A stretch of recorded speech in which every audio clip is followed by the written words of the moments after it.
Hey, good morning. Welcome to the Daily Dose. Welcome to the backyard. And we're going to talk about something that's near and dear to me, and that's pizza. So when you come on here, if you come on live, let me know that you're live. If you come on in a replay, just go ahead and click replay down below. I'll connect with you later. But my question to you today on this fine Tuesday morning is what life would be like without pizza. Now, let's just go back 3 years ago on this very day. 3 years ago on this very day,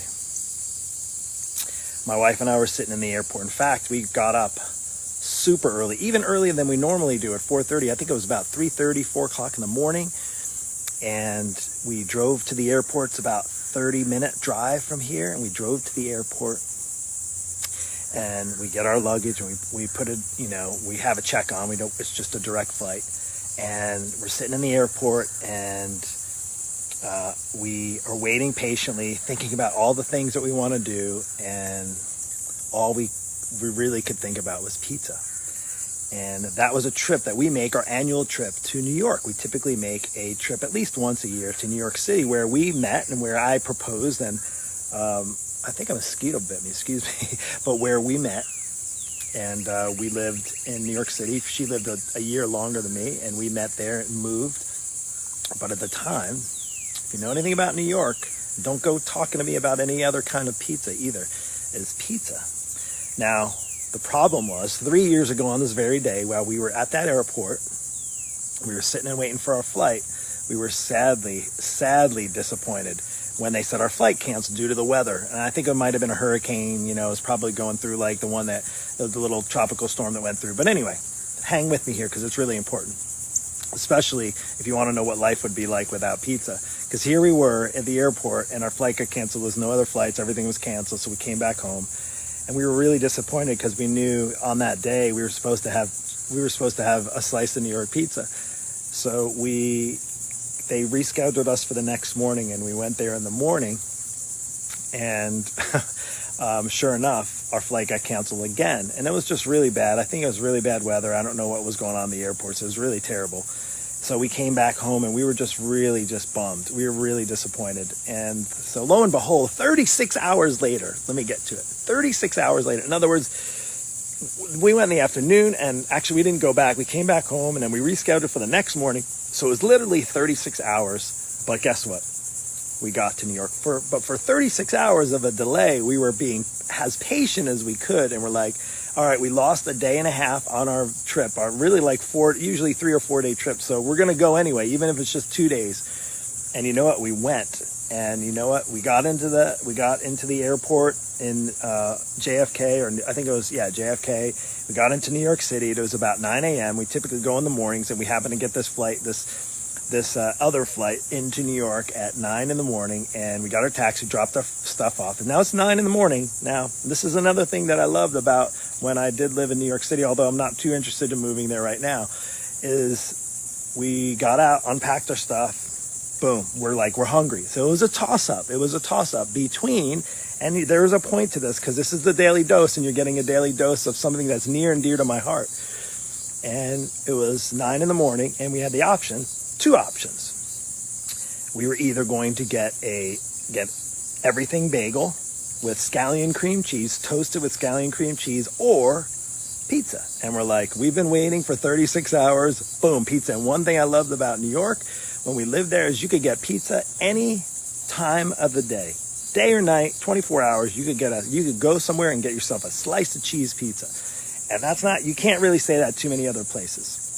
So lo and behold, here we are at 9 a.m. I'm going to share the picture later this morning. And I kid you not, it was exactly a 36-hour delay. We get there at 9 a.m. when we both enjoyed some New York pizza. And honestly, right now, as I'm talking about it, I can totally smell. So why am I sharing that with you? Why am I talking about what life would be like without pizza? Well, fortunately, we don't have life without pizza, and there sometimes may be a delay, but there's a relationship. Here's the point. As a health and fitness coach, I want to share with you the relationship we have with food. And I could say it started in New York, but truly that's not the case. In fact, growing up in New York, growing up in Long Island, we had really, really good pizza. And there's memories attached. There's a relationship that I have. Now, again, you might think I'm obsessed about pizza, and I'm really not. In fact, I don't have it all the time. Every once in a while, maybe once every couple of weeks. Again, it's something that I don't necessarily obsess about. But if you were to say, let's go to New York right now, I'd get in a car and drive there for a good slice of New York pizza. But here's the thing. We have relationship with food. And that's my conversation with you this morning, is to talk about this relationship with food that we have. See, for me, in pizza, it started at an early age. It started when I was a kid growing up. And I remember in high school where we had a local pizza place that's still there to this day.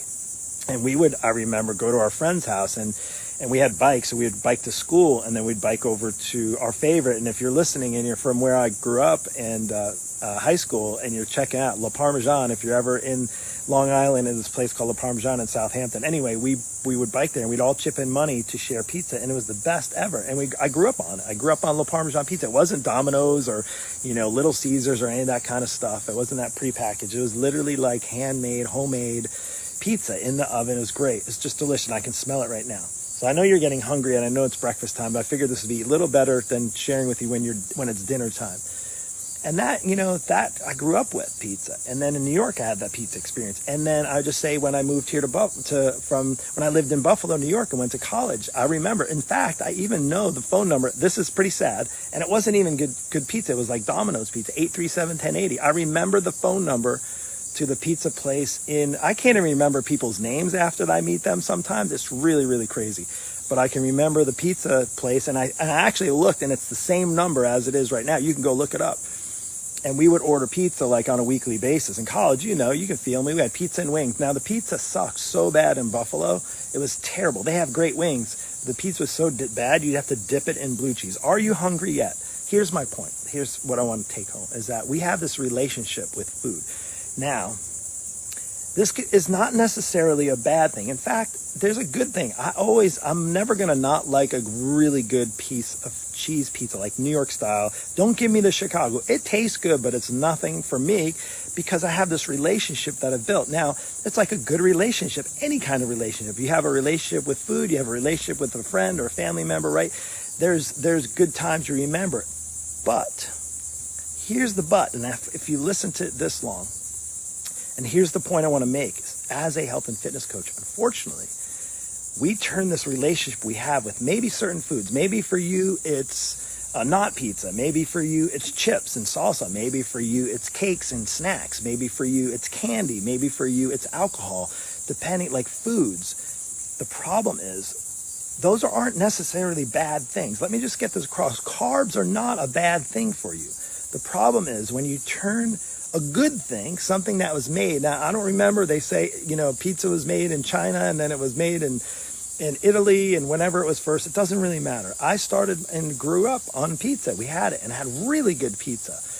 And just as something that was a relationship to have. The problem is when you turn the good thing into a God thing, then it becomes a bad thing. And I had a pastor share this with me once a while back. And that's with anything in life, right? Any relationship. When you turn any relationship from a good thing, there's one thing of having a good relationship than to idolizing and having that as a God in your life. And I know for a lot of people, food happens to be that, if you want to call it an addiction, and there's an emotional attachment, there's a relationship to that food. And that's a hard thing to break, especially if you go after that relationship more and more and more. Now, that's not for me to tell you to not invest in a relationship with like an actual person, right? That's an important thing, whether it be your spouse or your kids, you have to invest in that. The problem is and that's with your kids, it can be even with your spouse, when you turn that good relationship, that good thing into a God thing, then it becomes a bad thing. And I believe as Christians, and even as just human beings, we're meant to worship, right? We're meant to worship. God created us in his image so that we could turn and worship him, in a sense, as we can turn and reflect our lives and to truly give him thanks and gratitude and praise and worship, right? You hear worship on the weekends, right? You go and you worship, you sing songs of praise. But what happens, unfortunately, sometimes people attach that worship to relationships and they go bad. That good thing turns into a bad thing when you turn it into a God thing, because really, truly, there's only one thing to worship, and that's God. And that is I hope I tied this in. Now, I know you're probably thinking, well, Mark, you sound like your pizza is your God thing. No, honestly, I haven't made it to New York in a little while. We've been there. It's been over a year. But again, I'll go there once a year. And even here, pizza, because it's not really... Now, here's what happens with food and with alcohol, with bad relationship, with candy and snacks and cookies and all those things, as you start to want that more. And here's the reason why. Please stay tuned to this. Because there's a lot of things in our lives right now, especially, that we have no control over. We have no control over what's going to happen next in this world, and with a lockdown and with masks and with people getting sick and that. There's a lot of things that we really don't have control over, like we can't hold on to, but we can hold on. And of course it makes us scared and nervous and anxious and worried and all those emotional things that we can't control, those emotional feelings. Often we can't control those. But what can we control? What we eat, what we drink. And there's a satisfaction. Unfortunately, it's a short-lived satisfaction, just as the pizza is, because as soon as I smelled the pizza, we go eat the pizza in New York, I take a bite of it, we come back and it's gone, right? That's gone. And it's like until I need that next little fix, like kind of like your phone, if you're looking for likes and Instagram or whatever you're doing, you're looking for comments, it's that like quick, those little endorphin, those little hits that you get, and it like craves more. Again, and food can be that way. The thing is, I can just share with you, is that food is not a bad thing. In fact, food can be a good thing. It's okay to enjoy pizza. It's okay to enjoy snacks and candies. But when you turn that good relationship into more of an addiction and into more of a God thing, then it becomes a bad thing. And that's where the struggle occurs. So I hope it has found you well. Again, my story is about pizza. Now you know something about me. You know I'm from New York. You know, I'm actually grew up on pizza. You know, that's one of my, like if you were to ask me, right? Everybody asks you, like if there's one food that you can live off and maybe not worry about your calories or not worry about gaining weight. If there's one food that you can live on the rest of your life. Now, it wouldn't be any pizza. I wouldn't just say pizza. It would be New York cheese pizza. Like a New York thin sliced cheese pizza. I could live off of that the rest of my life if I could. That was amazing.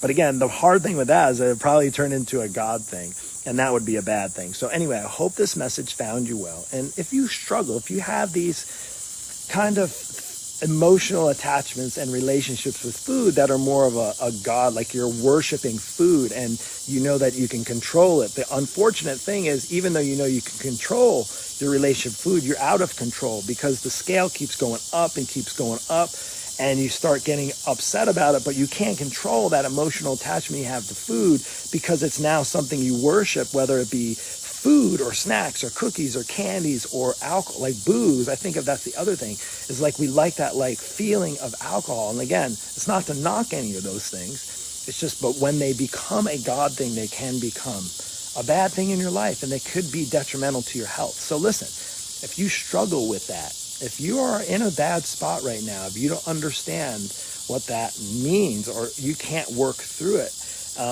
two things. One is to look to God. If you're a believer, if you're a brother or sister in Christ, is to look to the Lord and ask him, how can I look to you more and not look at food as being my God in my life right now? The things that I crave, I want to crave. See, in my life, I want to crave the Lord for more of what he has for me. And I know when I start to pay attention to him, the other things start to detach from me. Like, for instance, the attachment to a delicious cheese piece of pizza. Now, I can't get one right now here. I can get pizza, but not the same as a New York slice. But I can look up to him now. If you have that emotional addiction, if you will, or that sense of feeling worshiping food or worshiping all the things I've just been talking about, it's hard to be looking up to the Lord and understanding that he wants you to be only worshiping one thing, and that's him. So anyway, I hope this message found you well. And if this resonated with you, not just for the pizza story, but if this resonated with you, I encourage you to share it. And if you need help, the reason I share this with you is there's people out there to help. I'm just one of many coaches now on my program, and I help people have a better relationship with food by understanding what they're taking in. And not that like, okay, food is fuel. Yes, that's to some extent, but just getting yourself detached so much, not like breaking bad habits, just understanding pizza's not a bad thing, but it's not something that you can have in your diet 2 or 3 times a week and expect to lose weight. And it's the same thing with alcohol. You can have your nutrition dialed in, but you can be drinking 3-4 nights a week, and chances are you're probably not going to be at your best, your maximum potential. I don't know if that resonates with you. If it does, I hope it did. If you're struggling, reach out to me, send me a message. We'll hop on a call. I'm one of many coaches out there. There's a lot of bad coaches, but there's also a lot of good ones. And you can see if you and I would be a good fit. I would say is who I mainly work with are moms and dads over 40 who may be struggling with their emotional attachment to food. They don't have an attachment emotionally to the exercise habits because they're not exercising. And that's something that maybe needs to turn around in your life. You and I can see if we're a good fit together. Just send me a message. I'll send you some information on what it looks like. We'll get on a call. We'll see if we're a good fit. If not, I'll make sure that I point you in the right direction if somebody can help you. Take care and God bless. We'll see you later.